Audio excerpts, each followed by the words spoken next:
Assalamualaikum warahmatullahi wabarakatuh. Pendak deui sareng kuring Erna Mulyani dina berita sonten ieu. Kuring bakal ngayogikeun informasi ngeunaan bahayaan virus corona. Naon are virus corona teh? Virus corona mangrupikeun virus anu nyebabkeun sindrom pernapasan akut parah kalayan nami COVID-19.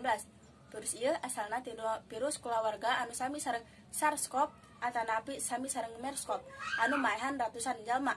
Coronavirus dikirimkeun ngalewatan hawa sareng infeksi saluran pernapasan luhur sareng saluran pencernaan. Virus ieu dikirimkeun antara sato sareng jalma. Gejala sareng bahaya virus corona numutkeun WHO.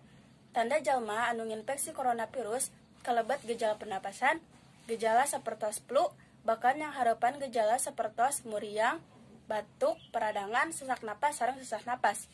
Coronavirus ieu oge nyababkeun infeksi dina ti koro luhur, na sinus sareng dina irung.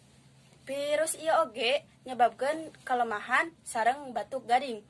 Dina virus anu leuwih langkung parah, infeksi sapertos pneumonia, sindrom pernapasan, gagal ginjal sareng pati. Mung sakitu bae informasi ti sim kuring.